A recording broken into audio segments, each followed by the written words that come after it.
Hi, Beth McAndrews from Grid Central. How are you guys? Hey, we're good. I'm very excited to chat with you. I'll jump right in because we only have 5 minutes. But David, my first question for you is how did you approach designing the cenobites and also adapting existing cenobites for your version of Hellraiser? Well, I had a wonderful concept designer. Our lead concept designer is Keith Thompson, and who I've worked with on 3 or 4 projects now. And we wanted to be true to the original, but we also wanted to free ourselves up to show the audience something new. Because for me, that's what Hellraiser is. It's shocking. It's inventive. It shows me things that I've never seen before, and so we wanted to find a way to push it in new directions, but also, be true to what had come before. And, at a certain point, you just kind of set yourself loose and you have to follow your inspirations and see where they take you. And we had a kind of a big idea of how to do it. And we ran with it. The pearls are like my favorite thing in this whole, like, it's the most beautiful and disgusting thing. I was just like, I didn't know that was that could be even more like that. Are you wearing oh my god, they're beautiful.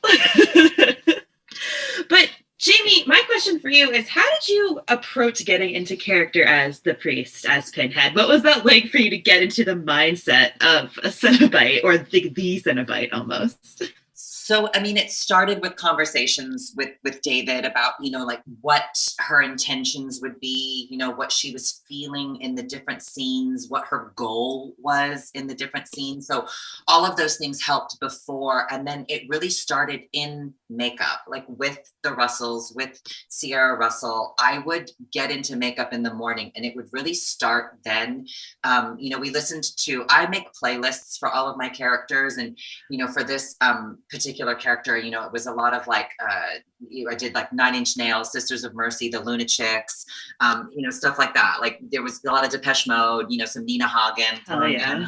And Sierra and I have the same taste in music. And so we would listen to music, and we would just, talk. And once the neck went on, that was really the moment, because the neck was sort of the neck piece. It was like a neck corset.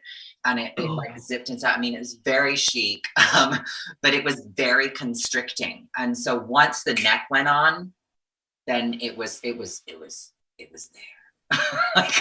that was the moment. So it was sort of like all the conversations we had before, and then in makeup and listening to the music. And then once the neck went on and I was on set, I wasn't method per se, but I was definitely in character from the moment I walked out of the makeup trailer to like the moment I went back to the makeup trailer and took it off.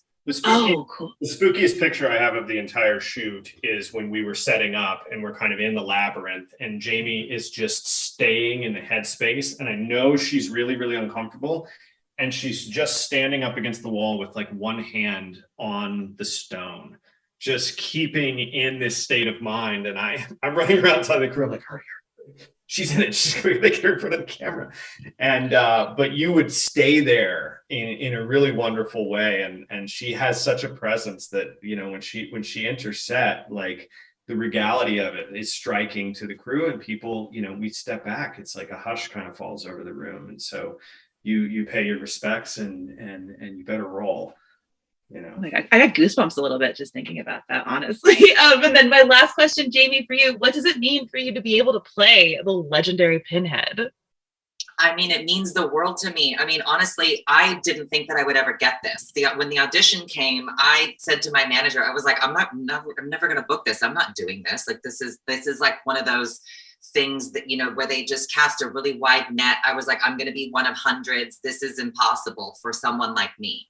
And my manager was like, don't be ridiculous. Don't play casting director. She always says that. She always says, don't play casting director. So I got my friend Rain to coach me on the audition, and I taped it and I sent it in, and I got a call back, and I was like, really? And then when I met David in the call back, I remember calling my manager and saying, I want to work with David Bruckner. Like, I want to work with him. And if I don't get this, I need to work with him on something, because he's so like everything that, and as an actor, everything that I want in a director. Like, he was playing with me and giving me direction. And my callback was like an hour, and we did all the scenes. and multiple layers of direction for each scene, and it was so fun. And my favorite thing was Eric, when Eric forgot to the casting director, Eric Schlegel, was incredible, was my reader in my callback, and dropped out at some point because he was like, I'm so sorry, I stopped reading my lines because I was so scared. That's one of my favorite moments. And you're like, I did it. Well, thank you both so much for talking to me about Hellraiser. I can't wait for everyone to see it. Thank you, Maribel. Bye.